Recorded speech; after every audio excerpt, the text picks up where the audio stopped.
Right, there is a lot of money that could be made on this card. I'm not even joking. But first of all, I want to start off with Val Woodburn versus Oban Elliott. I'm just leaning towards Elliott to win via decision. Because with Val Woodburn, what I've noticed from him, he's only in the UFC because they wanted to give Bo Nickel like a tune-up fight where they knew he could probably win it, but the opponent that he fights won't offer a massive threat, and that's Val Woodburn. He likes to clinch a lot, and you'll see he's got like 5 KOs. But when you look at the guys he did it to, a lot of the guys look like they're quitting, like jumping onto their back, being told to stand up. And Val Woodburn looks very slow, clunky, clinching. And he's naturally a middleweight where he fights at, but he's moving down to welterweight. And I think his cardio will be impacted even more. And if I don't think his cardio is that good anyway, you're putting him in a fight against Oban Elliott, whose cardio has also been suspect. But I think when he is gassed, he's good through fighting it. I don't know if that makes sense. No, he's good at fighting through when he is tired.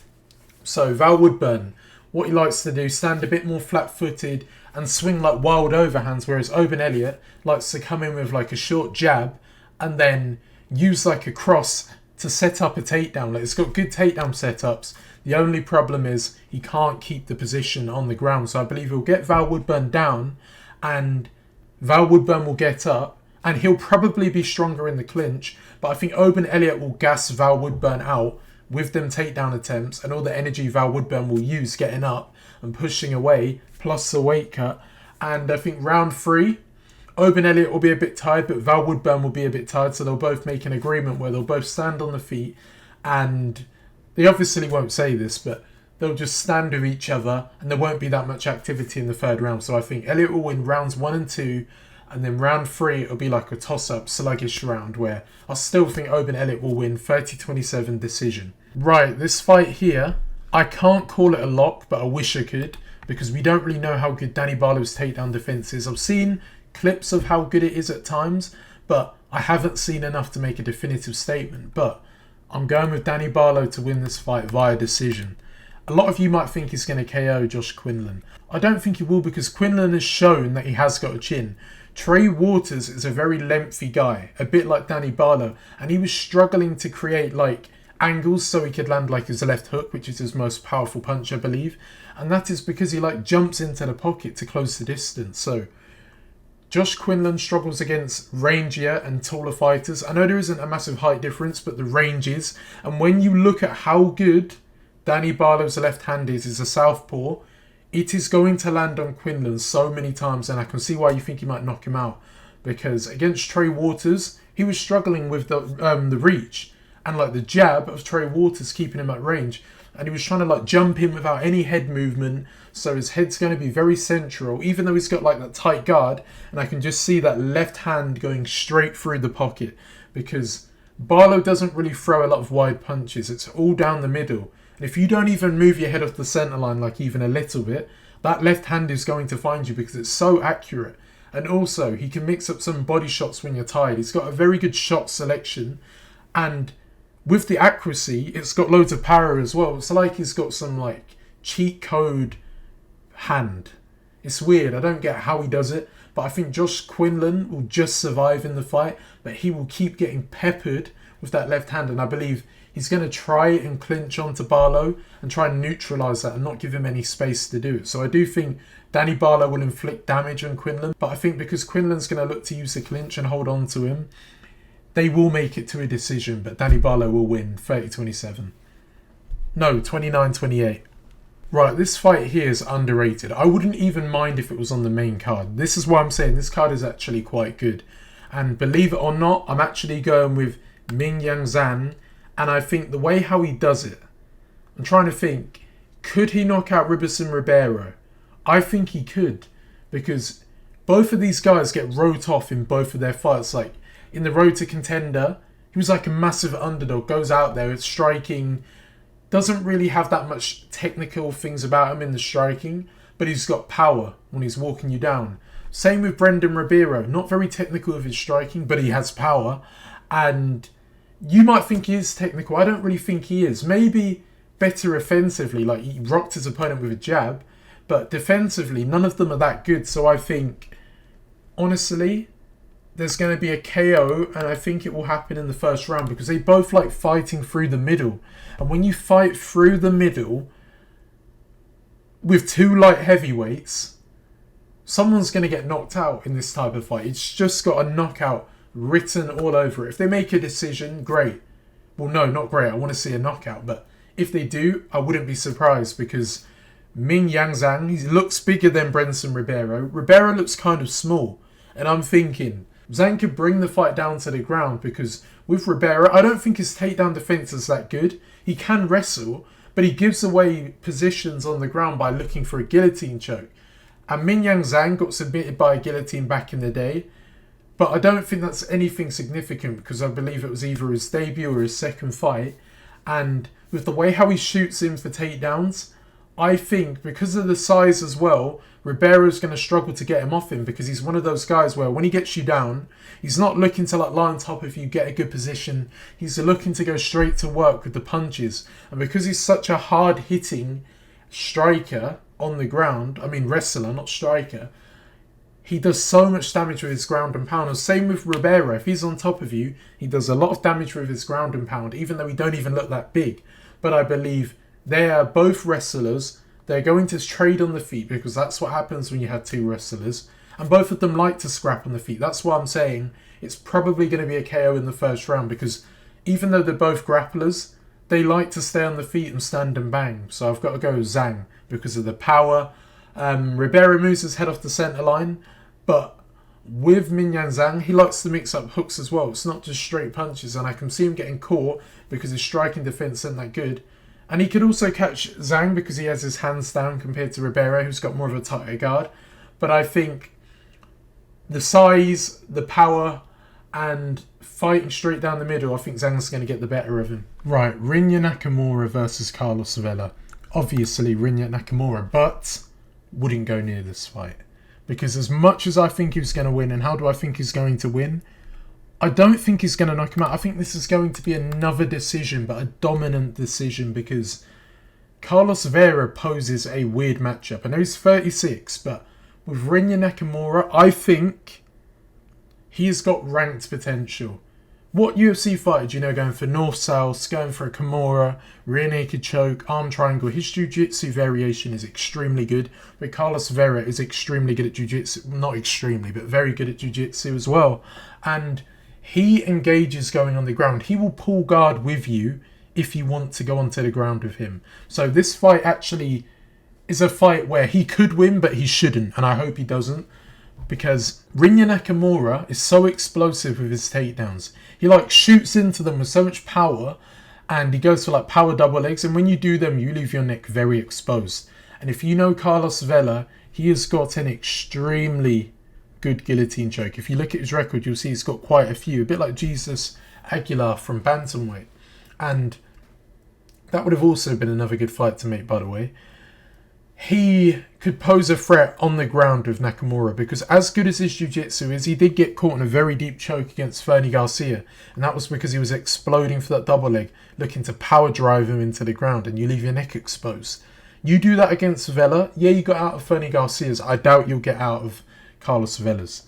So, in this fight, I think Rinya Nakamura is going to keep a more patient fight and keep it on the feet by mixing up a lot of high kicks because I don't think he's worried about getting taken down. I think he's worried about going for a takedown and then allowing Carlos Vera off his back to like find a heel hook or like find a choke off his back because that's what he likes to do.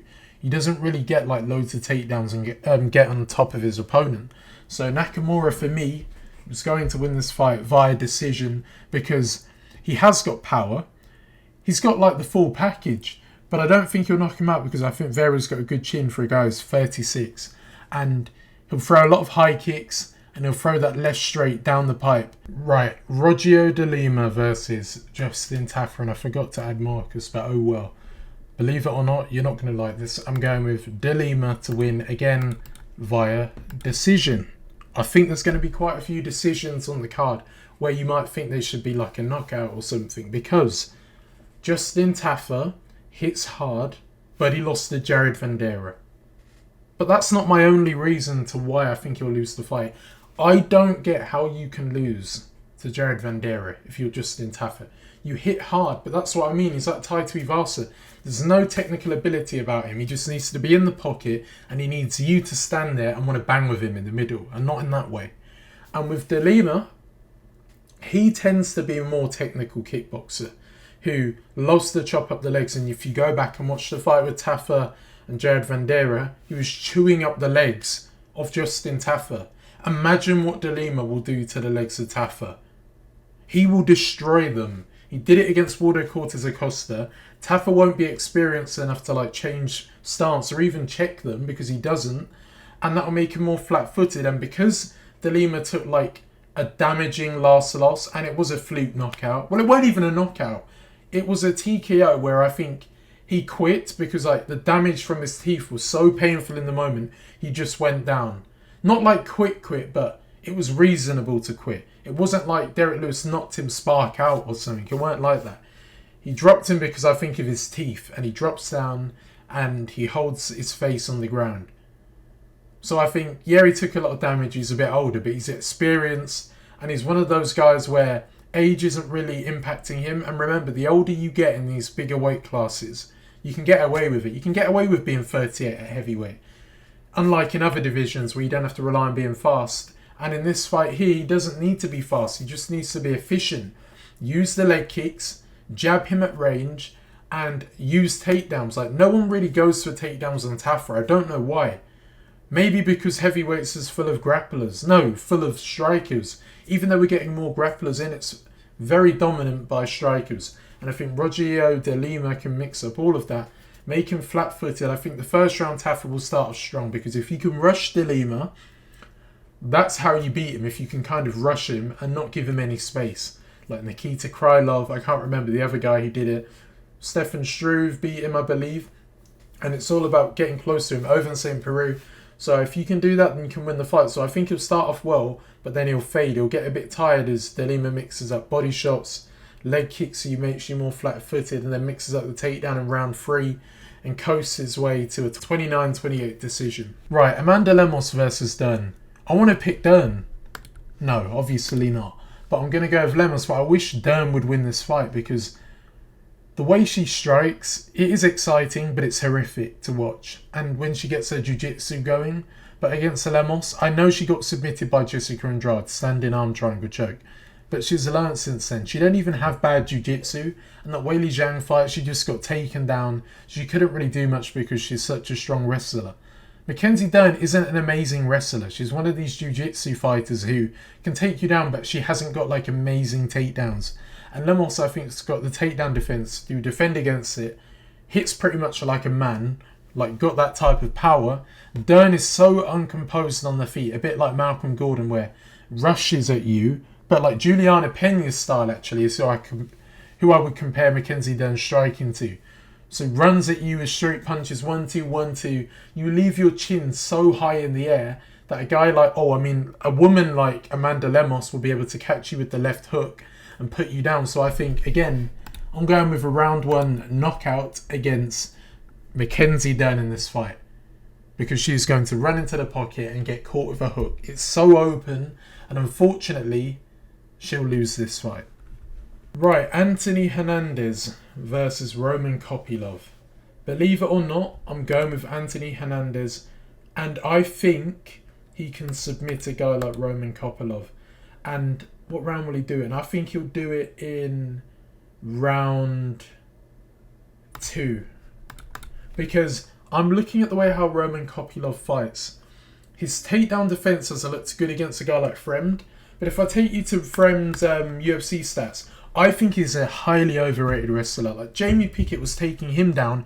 He could not get Jamie Pickett down. Bo Nickel couldn't by not cheating and kneeing him in like the nuts. But against Udrika Dumas, that's the only time we've seen him use his wrestling, and it worked. And that was on Dumas's debut, and I believe he got arrested today also. And against Roman Kopylov, it looked really bad. And Roman Kopylov hits hard. Like, his kicking game, he's such a patient and like very technical striker, like a sniper bullet approach. But one thing I'll say about Roman Kopylov, which I'm worried about, is the takedowns. Like, if you go back and look at that fight with, what's his name? Sometimes I think I've got memory loss. Oh my god, what's his name? Albert Duraev. That fight there, Duraev was able to get control time and he was struggling to deal with it. Yeah, Roman Kopylov dropped him, but he ended up losing the fight. And I also believe against Anthony Hernandez, you've got to have good cardio because he will be straight in there with your back against the cage and have you in that position. And I don't know how well he can deal with it. Like Roman Kopylov, yeah, you hear the of and think he's got good wrestling and good takedown defense, but he's got a high rate. But when I look at the guys who he's fought, let me take you back to his record a minute. Poliano Soriano, he was shooting for takedowns when he was tired after getting beaten up. It was like a way out.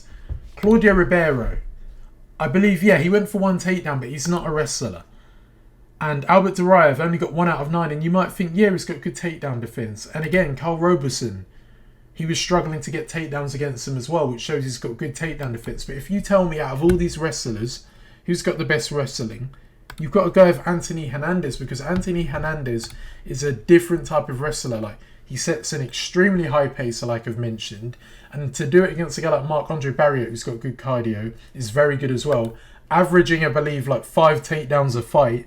And yes, his weakness looked like it was body shots, and Roman Kopylov likes to throw a lot of body shots, like Kevin Holland finished Anthony Hernandez by doing that.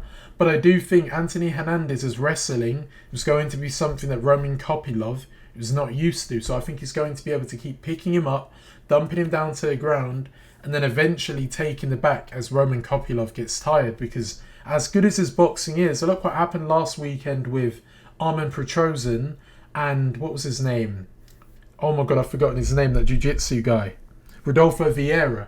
You get a highly talented striker against an extremely good guy with jiu-jitsu, and he submitted him as well. Like, think about that. He submitted an ADCC, like, high-ranked, I believe, jiu-jitsu guy. So I'm confident that Anthony Hernandez should be able to go out there, take Roman Kopylov down, and find the submission in round 2. But I will say I wouldn't put any money on this, because if he struggles to get the takedowns, he's going to get knocked out. Because Roman Kopylov hits very hard with kicks as well as his hands. And when he gets a finish, it's usually going to be by like a brutal knockout.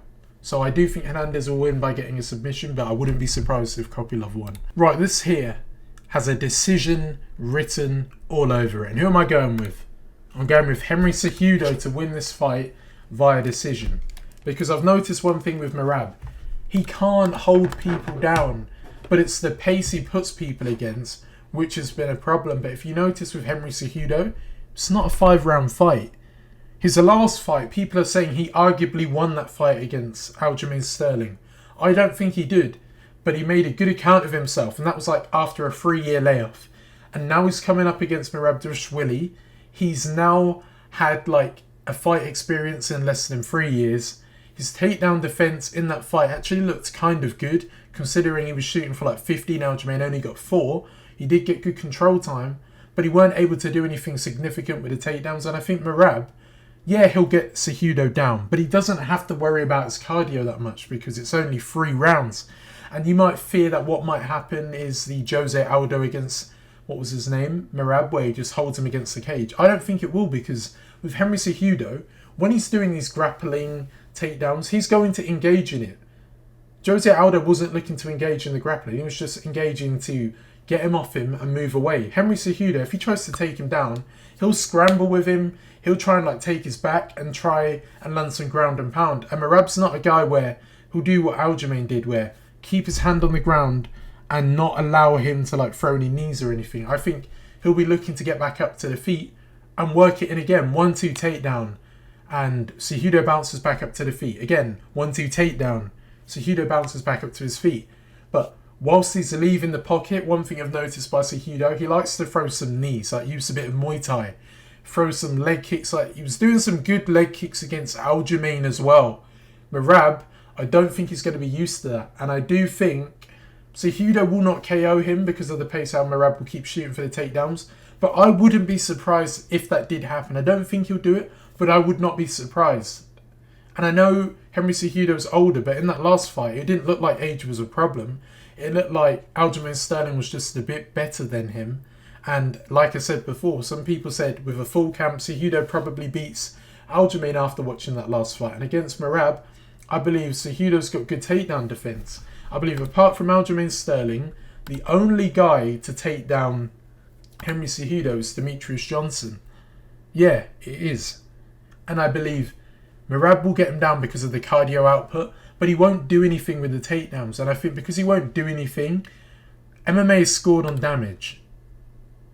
Jose Aldo couldn't do anything at all because he was just being hugged against the cage. I think Cejudo will move him off the cage, and he doesn't have to deal with like a massive weight advantage like he did against Aljamain Sterling, where Aljamain's big. He looks bigger than Volk. Merab's not going to weight bully him like that. So you combine that as well. He's going to fight a guy who's a similar height to him, who isn't going to weight bully him, and who's not a better boxer than him, who's only got better cardio than him, and his wrestling is not better than him. So I think Cejudo is going to make it a competitive 29-28 decision, where I think he'll get better as the fight goes on. Yes, you'd usually say that about Merab, but I've also noticed, look at that fight with Aljamain. He was getting better as the rounds went on, like in the later rounds, like round 5, and I believe it was either round 3 or round 2. You could argue it was round 2, actually. And I think against Merab, he is going to sprawl a lot of these takedowns and catch him on the way out. And he's going to get caught a lot, and that's going to lead to him losing the fight. Right. I'm sorry to backtrack here, but putting all emotion beside, Ian Garry is going to unfortunately win the fight via decision. As much as I want Geoff Neal to knock him out cold, it's not going to happen because I've just watched back a few of his fights, and there's one thing I've noticed. He hates fighting against kickboxers, and when he fights against kickboxers, a lot of the time, if you look at how narrow his stance is, his legs are so prone to be caught with leg kicks and be like swept off balance. Plus, head kicks are easy to land on Geoff Neal because he holds his hands like very close to his head to the point where it's like touching his head. And look at the Wonderboy fight. You could argue Wonderboy was beating Geoff Neal in the boxing exchanges, and we know that he's one of the top 3 strikers of all time in the UFC. But with his striking style, it's usually based around the kicks, but he was able to use it as boxing. And Ian Machado Garry, I shouldn't call him that, I should just call him Garry. He doesn't really use the footwork as well as Wonderboy Thompson. Like, Geoff Neal was getting closer and closer, trying to like not cut off the cage, walk directly to him, which you don't want to do. You want to cut off the cage to make it harder for him to then move into space to get his room to throw the kicks. And Ian Garry goes straight forward. That was my reasoning to why I thought Geoff Neal would be able to catch him in the pocket at times. But watching Ian Garry's leg kicks and watching the improvements he's making every fight, unfortunately, he's probably going to go out there and make Geoff Neal look silly. Like, he'll leg kick him. I don't think he's going to be able to mix up the takedowns like he did in the Neal Magny fight near the end. Just because Geoff Neal's takedown defense is extremely good. Neal Magny can be taken down by like... He can be taken down by like a lot of people. And I think Ian Garry will use his boxing, but he won't work the body that much. And I think Geoff Neal's just going to constantly walk him down. But Ian Garry, being good on the back foot, is going to be able to like leg kick him and circle out. Even though I said he only goes straight forward, I think because Geoff Neal's a guy who pushes you back, he'll be forced to move that way. Like, Neal Magny doesn't always pressure. He'll stay on the back foot and he won't do anything. That's why he was just able to walk him down, leg kick him and just tell him to get up and put his middle finger up at him. He can't do that with Geoff Neal, not at all. He will be going back the majority of the fight. Look at the fight with Shavkat. There was a lot of kicks that went through and that rots Geoff Neal. Like, that's one of his weaknesses, people who throw high kicks. And Ian Garry is a prime example of a guy who likes to throw kicks to the head. The only thing which he can't do in this fight, Garry, is throw too many kicks to the body. Because if you do that, because of the pace of how like close Geoff Neal will get to you, you can't afford to throw too many body kicks or even body attacks, in my opinion, just because of how much Geoff Neal doesn't cut off the cage and just go straight in your face. If you're going to use the body punches, he's going to have to like measure the distance to block off his vision, go off to an angle, and then throw the kick to the body. But if he can't do that, then don't do it. But I do think he's going to leg kick him away and fight like a very cautious fight where he does get caught in the chin, but he doesn't get knocked out, and he just coasts his way to a 29-28 decision where I think some people might call it controversial and it'll be a close fight, where I think the word rubbery might be brought up in this fight. Right, Robert Whittaker versus Paulo Costa. I've got to go with Robert Whittaker decision. I know he took like a very damaging finish against Dricus du Plessis, but look who's the champion now, du Plessis. And both of them haven't been too active. I'd say actually no, Robert Whittaker's been alright, but Paulo Costa, this activity, really, I'm surprised he's still in the UFC, honestly. I'm surprised Dana White didn't get fed up of the BS and just cut him. The amount of cancelled fights, it was meant to happen back in the day, but I believe ring rust. Paulo Costa looked like, I don't even know what word to use. He looked horrific in that last fight against against Luke Rockhold. Look at how long ago that was when Luke Rockhold was in the UFC. And Robert Whittaker, I think it's just going to be 1-2 head kick galore. It's going to be like the Robert Whittaker against Marvin Vettori fight, where he just outclasses him in every aspect. Paulo Costa, he hits hard, but he's not too quick, and he loves to throw an occasional spinning head kick. But I think the amount of time out of the octagon and the fights that I've seen, the past 3 fights have looked horrific, really bad. I can't see him winning this fight. Whittaker lost to a guy where in the first half of that round he was winning, and then du Plessis grows into the fight. I can't see Paulo Costa growing into a 3-round fight against Robert Whittaker unless he puts the pressure onto him early and gets him in a clinch and starts throwing elbows and stuff, because Paulo Costa is much bigger than Whittaker. Whittaker's quite small, and he came up against a big du Plessis who's got a lot of power. And I am scared in this fight this could be the end of Robert Whittaker. Even though I've picked Whittaker to win, he might get dropped in this fight.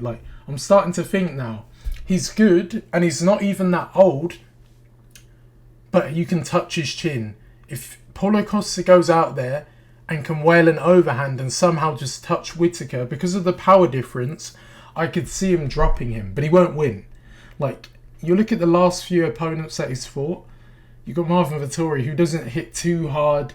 Israel Adesanya does hit hard, but he fights like a scared fighter now. And I like Adesanya, but he don't fight like he wants to knock you out. And Kelvin Gastelum, again, he tries to knock you out, but he's more patient now. And Paulo Costa's a very dangerous opponent on paper, but looking at his last 3 fights, it'd make you think he wasn't.